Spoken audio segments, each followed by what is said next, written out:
This is a great opportunity for us. This is a great opportunity for our community, and we're excited to announce that to you today.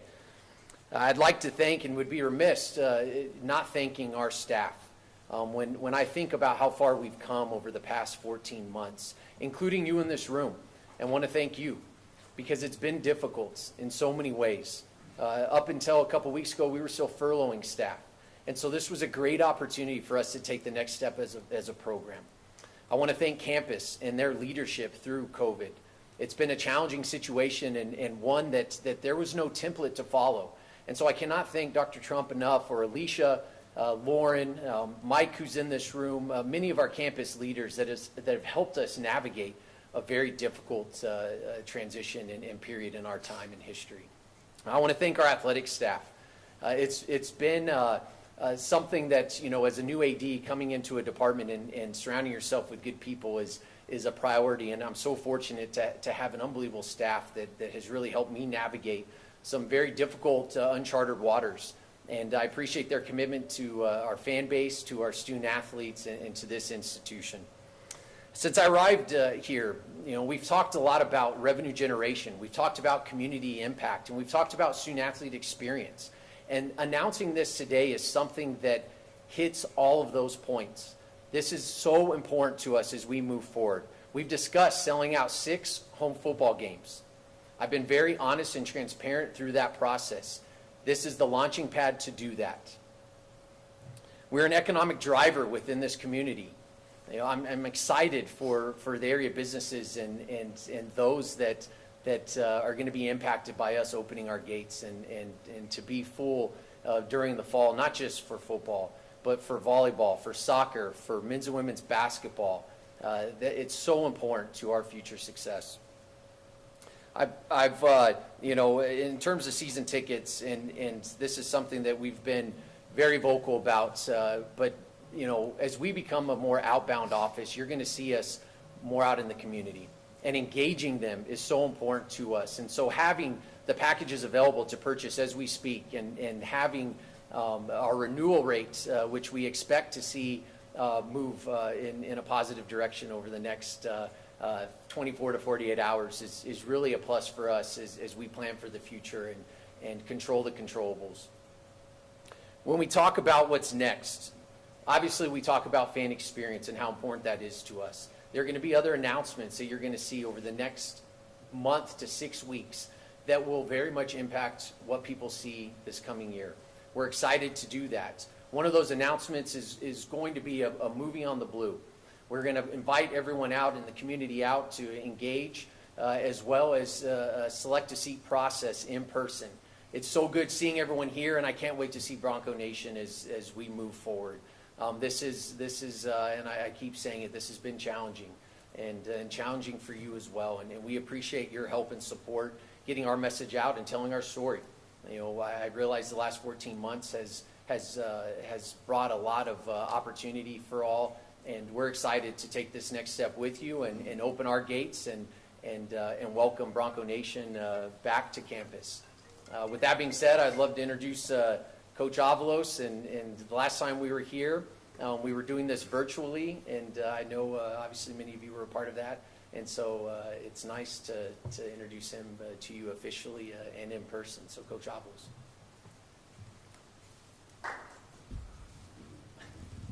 Well, appreciate you guys. It's good to see you guys in person and not on a monitor like we did a few months back. And as Jeremiah just said, what is next? And this is the next big step for us. It's the next big step for our student athletes. Their experience and really giving them something to push harder, train harder, prepare, grow within this environment that we are building and thrive. And them being able to get to play in front of their families, their friends, and Bronco Nation is a big deal. I came here as a student athlete for that reason. It's a big part of our recruitment that these student athletes get to play in this stadium, which is known as one of the best college football venues in America. We've had the winningest record since 2000. We know we got great challenges ahead of us, but now we have some motivation too, on top of our traditions and who we've always been, to lead ourselves out of this pandemic.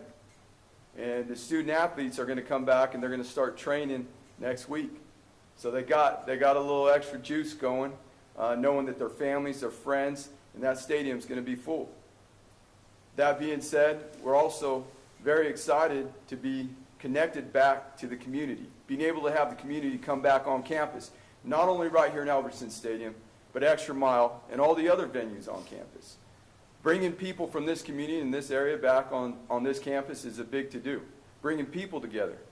We've been through a tough stretch. We're coming out of it, and we're excited to lead this university, this athletic department, and obviously this community. And, you know, it also provides us the opportunity to grow out of some of the situations, whether it be financially, resource-wise, that the pandemic has, you know, obviously created. So we are excited today to announce that we're going to be able to fill the stadium. Now we've got to get to work to prepare ourselves for this great opportunity we have this season, and we're excited to do so. Thank you. All right, guys, we'll open it up for questions. We've got both Jeremiah and Coach, and we've got Mike, so raise your hand and we'll pass these around. Jeremiah, why the timing now? Why is it important, especially when, you know, things could possibly get squirrely this summer? I mean, nobody's predicting that, and nobody's going to want to predict that, but why the announcement now? Well, it's a good point in terms of what could happen this summer. We've had to navigate the unknown before, and I feel like we're prepared for that. We're obviously always doing our due diligence, and we're working hand in hand with campus and those that speak into the health and wellness of not just our institution but community. And we feel the timing is right. You're seeing it happen more and more nationally, and when you look at our goals and what we're trying to accomplish, we want to welcome everyone back, and we're excited to do so. In terms of other COVID protocols on game day, have you guys thought about mask requirements, vaccine requirements, anything like that? I believe all of the above is always a part of the conversation. That's something that we're going to continue to navigate, you know, with the experts, and there are going to be obviously there'll be more communication and information as we get closer. The first step, you know, when I first arrived, we didn't have any fans. So 5 months later, to be able to fill this stadium with 37,000 people, we've made a lot of progress, and that's the next step, and we'll be able to provide more information as we move forward. You guys mentioned that there was some furloughs happening up until about a week ago. Will there still be any furloughs or, you know, any missing staff or faculty going into this next season here? I cannot speak for faculty and staff, but in terms of athletics, when you look at our fiscal year, you know, it starts over July 1st, and so everything has been planned, and I commend, you know, the leaders before me and those currently here and how they've navigated that. You know, we've taken our hits, as most have, and you know, this is why this decision is so important to us. This gives us a chance, and I wasn't looking forward to what Plan B would be. I've been very vocal and honest in terms of how we want to navigate, you know, and being very public with expectations on filling this stadium, and there was a lot of probably prayer and hope and faith that it would work out, and I'm just glad it did. Jeremiah, from a financial standpoint, how bad do you need fans in the stands this fall? And is there an update on how season tickets are going? Season tickets are going well, but they've plateaued. You know, I believe our renewal rate was at 75%. That's something we're going to be more vocal and honest about and transparent as we move forward, providing updates. There's some other announcements that are going to come out over the next couple weeks that will impact us moving towards becoming an outbound department. You know, financially, you know, football is such an economic driver for us, and so it is important, and it very much impacts the bottom line. But so is men's basketball, and so is women's basketball. My job is to come in here and emphasize the revenue generation of all of our sport programs, and this, I mean, if you think about not just our renewal rates from a season ticket standpoint, we have sponsors.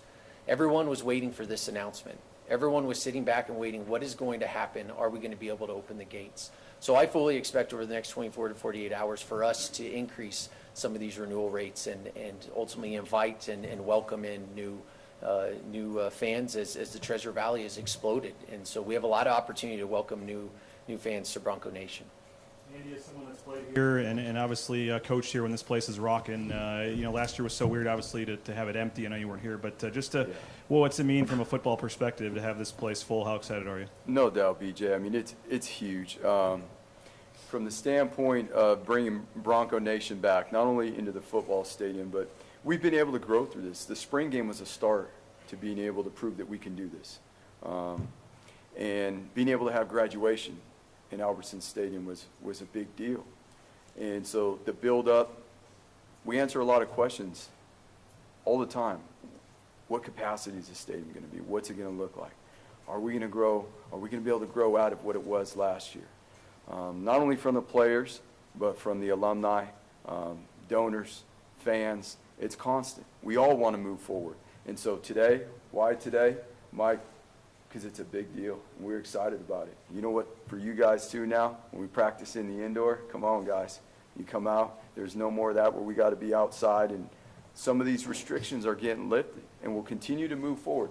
And Mike, will there be setbacks at some point? The likelihood, we'll have to navigate through some things. But as we always do, we're going to work together because from the standpoint of being a former student athlete here, and being a coach, being a player, and playing in a lot of stadiums across America, this is a special place. And when it's full, it's a huge advantage for Bronco Nation to help us. And having the ability to do that, aside from just game day and the impact that has, not only in this stadium but in this community, the amount of people. You guys have been downtown. You've seen how many hotels have been built down there. We got to fill those things up too, right? So what it brings to the community, we're going to have visitors coming in.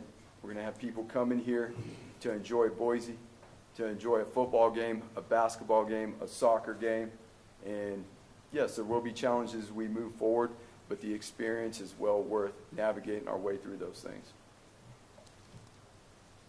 You've been very vocal from day one, your very first press conference, about talking about, I think you even said guaranteed sellouts, or it's certainly very, very important to you. I don't know if you actually said guaranteed. I probably did. It's not easy to do sellouts around here, and obviously the return from a pandemic, the new blood, the new coaches, all the excitement's going to help. From a business standpoint, what specifically can you do to get from 33 to 37? Well, that's a great question, and I think this was the first step in that process as we become more of an outbound department. And what does that mean? And this isn't to pass judgment on how we've done things prior, but we are going to activate the community. You know, we need to meet them where they're at versus opening our gates and hope they show up. We need to take advantage of this story that we're telling and utilizing you all. Whether you like it or not, you're part of this with us. You very much are a benefit, and which is why we wanted to do this in front of you today. We need help telling our story. We have an unbelievable head coach and staff as it pertains to football, and I see Coach Rice back here with men's basketball. Our student athletes are amazing, and what they've had to go through this year, they have a story to tell, and a big part of that is welcoming people back to campus. And so, you know, when we talk about becoming an outbound office, you know, that's having outbound ticket sales. That's having a ticket sales team, period. You know, that's enhancing the fan experience. And when you look at the game day experience, pre, during, and post game, what does that mean? Tailgating and all these other things that we are known for. How can we enhance that space? How can we collaborate and partner with others in the community? How can we work through our sponsorship partners and really drive that? There's a tremendous, I couldn't buy a house. There's a ton of people that are moving here. That's a great problem to have, you know, and now we get to open our doors up to them. And with what Dr. Trump is doing on campus, and Lauren from a marketing and communication standpoint, and Mike Sharp who's here, and others, I'm so excited because this is what I had envisioned. You know, coming in midstream and not necessarily having the ability to meet with people in person and to go to games, and the progress that we've made. You know, I ask our staff all the time, why not? You know, we have probably one of the greatest brands in college football. Why can't we sell out every game? We did before, right? Why can't we do it now? And with Andy and I partnering and campus and others in our department, together, pulling in the same direction, anything's possible. Jeremiah, I'm kind of expanding on that. You mentioned the growth in the Treasure Valley. It's the fastest growing area in the country. How do you get these people into the fold? How do you turn them into Boise State fans when they're not predisposed to being that? I think it goes back to telling our story. We're investing into our creative and communication teams. We're partnering more with campus on what does that look like in regards to connecting within the community. It's not just a tweet. It's not just a Facebook post. It's all of the above. Everything counts, everything matters. And so when we look at our collective marketing plan and driving people back to campus, and maybe in as it pertains to your question, for the first time, this is beautiful. We have people come here all the time that want to see the blue. They have to understand how important it is to us and our student athletes and to this community overall. And that's a story that we need to refine and do a really good job of telling, because there's so much opportunity. We will not live with excuses. We will find a way. And that's probably why, I was promising, 6 sellouts, and I still promise them today. And the next step is, how many can we get in basketball, right? We're not going to stop. We work in an unrealistic industry, but that produces epic results, and we're going to do that. Andy, what's been the reaction from your players to today's news? They're standing back there right behind you. They're finding out as you guys are as well. But from the amount of questions that we've had over this and what this looks like going forward, what's next, they're going to be excited about this. Again, last year was a very difficult year for many reasons, but now even more so, we get to understand what's in front of us, put it in front of us, and focus on the process right now, growing forward, growing our environment, continuing to develop our program, and building this family and getting everybody back in this stadium. And what does that take too? It takes our community engagement. With this comes that we're going to be able to do our local football camps, youth and high school, which is a huge deal. That is a big deal to us. We talk about this being one of the largest growing areas in the nation and people move in here. Here's an opportunity for people to come get to meet the Broncos, be in these facilities, meet the players, work with the players. And that's a big, big part of being a Boise State Bronco, is building within this community and giving back. And I know for a lot of the sports teams as well, Coach Rice is sitting back here. We're all working on doing this together. It's all of us in one common goal, pulling that rope, and let's go. And the more we can all work together, we're going to come sprinting out of this thing. Andy, just kind of a different way of maybe asking that, but looking at the roster today, I know you're about to add some more players, but of the 88 on it, 43 have not got the chance to experience the blue on game day in a non-limited capacity crowd. How excited, how much of that is part of the experience of what you have labeled the brotherhood? No question. So you're saying there are going to be some people a little nervous? About half of them. It's been a little while since they had to perform, or got to perform, I should say, in front of people. Yes, that's an element in itself. And thankfully, we were able to experience a little bit of that during the spring game, and how we built to be ready for that. That's a big deal. There are going to be some guys that are excited. Just like they always say, it takes that first play, though, and usually you realize it's just very much like practice if you got practice squared away the way it needs to be. I was wondering if you could touch on, you mentioned the movie night on the blue. What can you tease fans at all about some of the other things for the game day experience? We know the chairbacks, we saw those. What else is your goals or thoughts or hope there? And you, as a side question, you did mention basketball. Are you at this point? Can you say if it's going to be full capacity at basketball games too, or is that still being worked out? No, at this point, for all of our sport programs, it's full capacity. Now, obviously, back to how fluid and responsive we need to be to the times and whether or not that changes. Those are things out of our control. But right now, it's full capacity.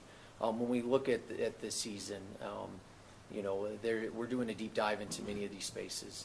And, it's not just the chairbacks like you mentioned. I believe someone in our department is pretty active on social media, tweeted something about alcohol. That's something that we're still navigating and working through. I would expect announcements, over the next 4 to 6 weeks, as I mentioned earlier. Also looking at what does our tailgating experience look like? What are those points of emphasis for a community that maybe hasn't been out to a game before, as we connect to families and create a family atmosphere? And so, we have a space out here that needs to be utilized. I believe there were plans in the past to utilize it, and we need to move forward with those plans in terms of the patio. And so it's digging into premium options. And so the chairbacks was just one of many steps that we're going to take. And this was a huge one as we tried to plan without necessarily knowing what was going to happen. And so now we have that opportunity, and our job and our external team's job is to dig into every space that touches a fan and a student, and how we can ultimately enhance that.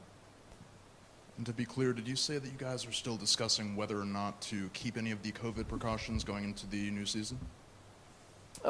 Precautions are being discussed and will continue to be discussed as we head into the season. I can't tell you today whether or not we're going to require X, Y, or Z, but it is something that will be at the top of mind, and definitely want to make sure that we're doing what's best for the community and our institution. In your introductory press conference, you mentioned the east side renovations of the stadium as a potential revenue driver. Can you give us an update on where you guys are with that process?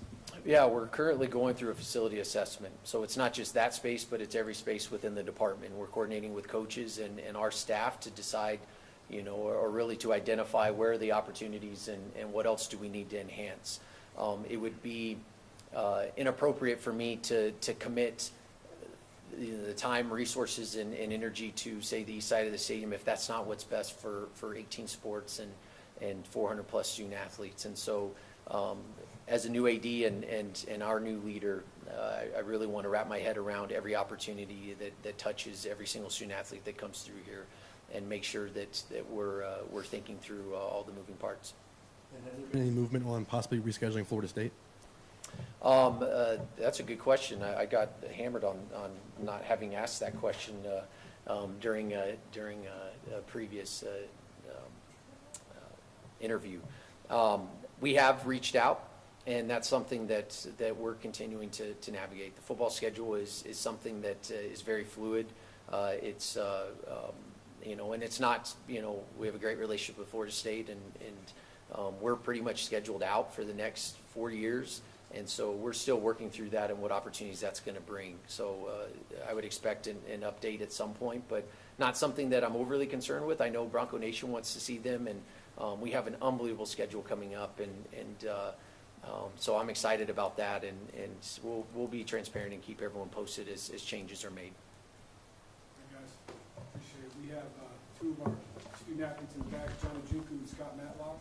If anybody wants to get some reaction from players. Brandon Fudge, go ahead and wave your hand. Brandon with Boise CVB, if anybody wants to talk about economic impact on football has on our community. So, DJ, thank you guys. Movie we should watch? Huh? You gonna start the full on which movie? Little Giants. That's. Remember the Titan movies? Oh, there's Sunday at 6. What movie to watch? We're gonna start a poll. Kid friendly. I mean, that's where Little Giants is. I think you go through that.